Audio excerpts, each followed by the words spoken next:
Alright guys, Hitman 3 is finally out, and it's time for my first impressions. Now, being a first impressions, I have not played the whole game. I've only played the first level, messed around in the menus a bit.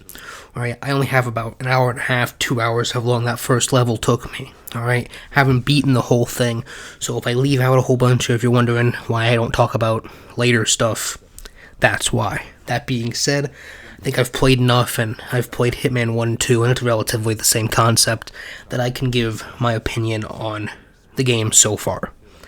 And so let's start with the story, because again, there's not much there because of where I am in the game, but right off the bat, I want to say that this is significantly better than Hitman 2016 and then Hitman 2 2018. And both in just the story overall and the production value of the story.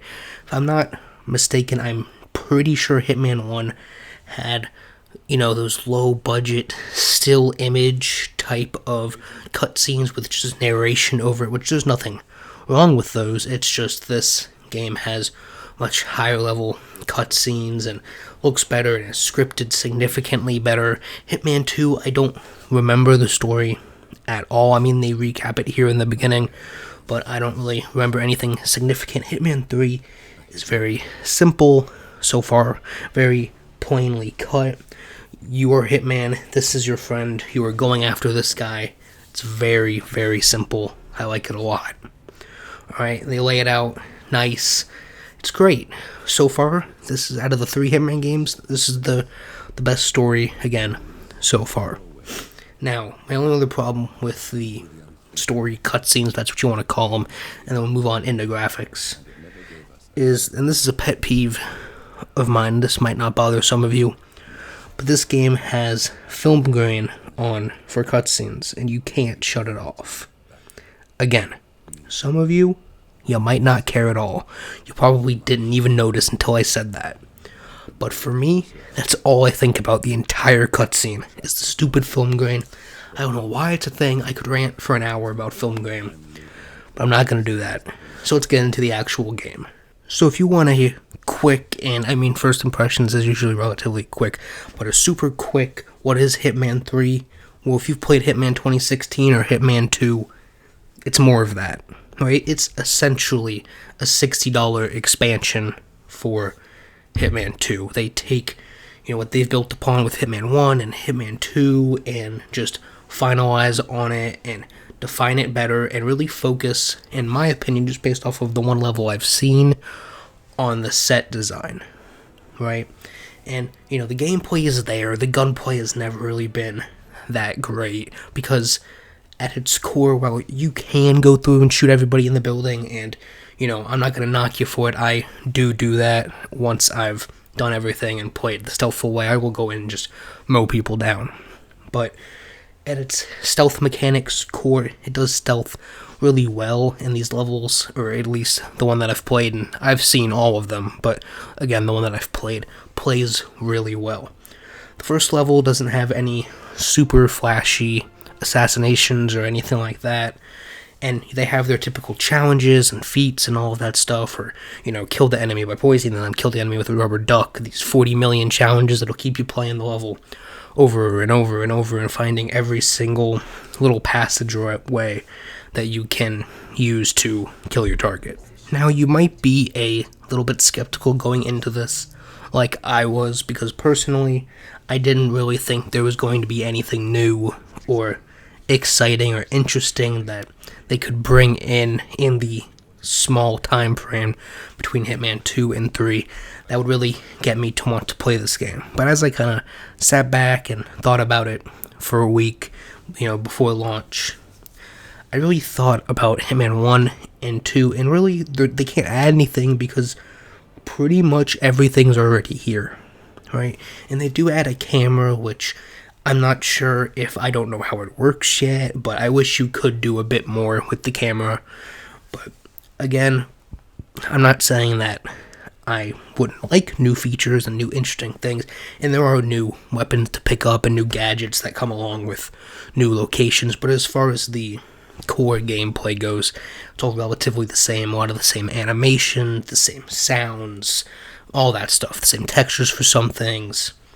it's relatively the same with the exclusion of a couple of gadgets here and there.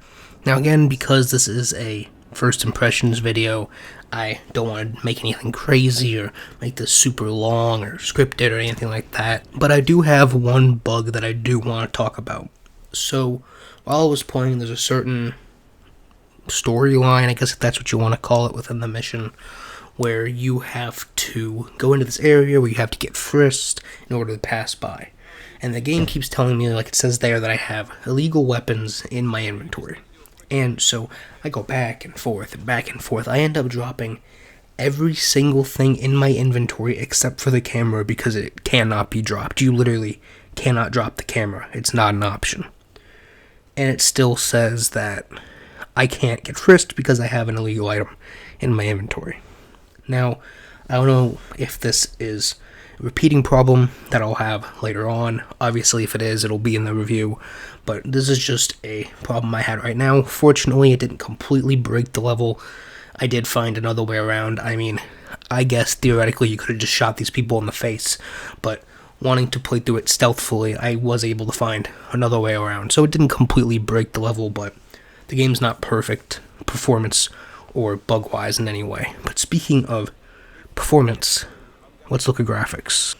And so I remember Hitman 1 and 2 both looking relatively good, compared to some games today. They don't look fantastic, but they look good when they came out. But I don't remember them looking this good, and it might just be because I'm a bit biased. Now, if you're playing this on last gen, I'm sorry, I'm gonna have to do it to you, but ray tracing. A good 15 to 20 minutes of my level time was spent in this bathroom, looking at the mirror. I mean, now that we're on next gen with Series X and PlayStation 5, and we have ray tracing and all of that, it's great. It's a great thing to have. It's just a good time all around, and the game isn't scared, at least in the first level, to show it off. It's about the incident earlier downstairs, but you have to understand that we need to keep security tight, no matter who. All our guests go through the same procedure.